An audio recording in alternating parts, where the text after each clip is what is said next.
Piracy. It's a huge issue for media distributors in the music, television, and film industries. Each has tried their hand at combating the problem in their own way. The first step was to shut down peer-to-peer applications like Napster and Kazaa. Then both the RIAA and the MPAA took to suing users who were illegally downloading content. However, this represents only a slice of the consumer base and ignores the general public. The potential to capitalize on this market has not waned, and in fact, it has grown exponentially. In an attempt to understand these trends, we have conducted interviews about online distribution that will hopefully serve as viable market research.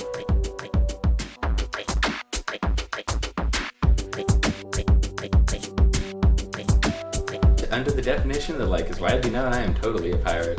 I do it all the time. I guess I don't really ever think of downloading music or downloading movies or television as media piracy. If you're talking about the artist producing something and then getting rewarded financially, piracy allows them to become more popular and to be more successful. If you have an image being exhibited and it can be recorded, there will always be piracy. As a content provider, New Line is actively trying to make money off of its content. Everyone looks at it as theft or as stealing content. And I actually think that it's users sharing things with each other, and it's not that different in a sense than viral videos, where you can send someone a clip and say, this is something cool that I found. It seems to me that there are a few bad apples rather than thousands and thousands of lawbreakers out there, and they make an impression that spoils it for everyone else. Digital rights management has been the bane of our existence for a long time.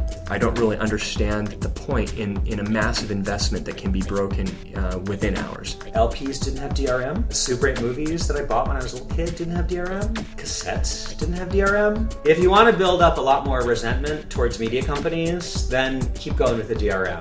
iTunes acknowledges that DRM is really something that their users aren't interested in, and that's why they'll charge you an extra 30 cents for songs that aren't DRM protected.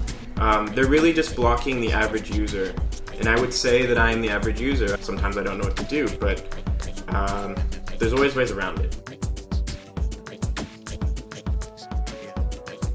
I would say, number one, respect the user. It's commerce. This is a business. I am bothered, however, with the user being instantly assumed to be a thief or a bad person in the very beginning. I mean, I don't really know exactly where to get movies online. I don't know why you wouldn't want to get more brand recognition with just, having a website that is, the company's name, the company logo, and you can have, lots and lots of logos around, before and after the video, in between, whatever.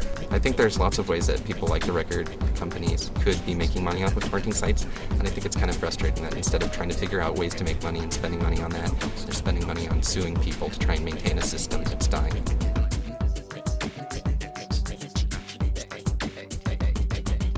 Eventually, I would probably use a computer interface with the TV rather than an actual computer. If I'm going to watch a movie and it's not going to be in the theater, then I definitely want it to be on the television. Definitely through my TV. I'd much rather access my content through a PC than on a television. I mean, my computer screen is basically, at this point, my only screen. I don't even have my TV plugged in right now.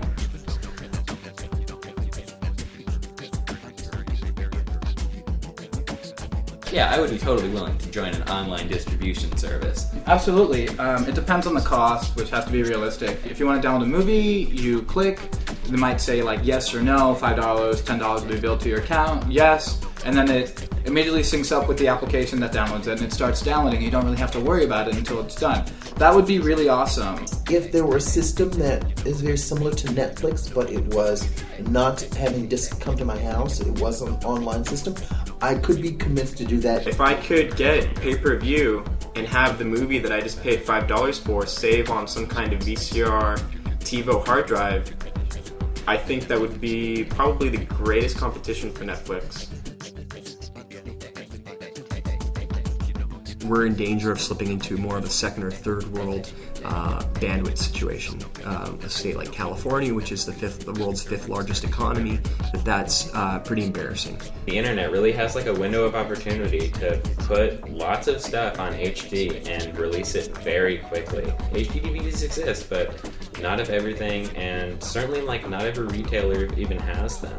I think the thing that someone needs to make is just a really simple program that gets stuck on your computer that allows you to access and stream all of your media. And one of those would be a little box that sits on top of the TV. Destroying or taking down touring sites is an effective technique to some degree and for a time. Basically what's going to happen is I think people are just going to get more nuanced in the ways in which they download, make it harder to see, and it's always going to be this kind of cat and mouse game. What is a good alternative, in my opinion, is to integrate the system in a way which is mutually beneficial for the user and for the person producing the content.